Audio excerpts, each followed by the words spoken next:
While it is a top priority to keep your equipment clean, a common issue that still occurs every once in a while is mold. And so the solution we have for that is our mold cleaner. This concentrated 8-ounce bottle makes 4 gallons of cleaner, so it will last you a really long time.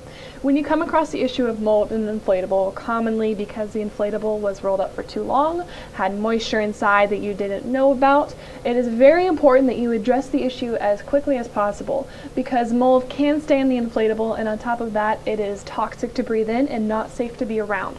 So you want to remove it as quickly as possible, and typical cleaner or disinfectant just isn't going to cut it for mold. While mold may not be an everyday issue you come across, it's always important to have some mold cleaner on hand in case the issue ever comes up. Sometimes people will use toxic materials such as bleach to remove mold from their inflatable, and what that really does is just damage the inflatable further and possibly permanently make the inflatable smell like bleach. But our mold cleaner leaves your inflatable odor-free.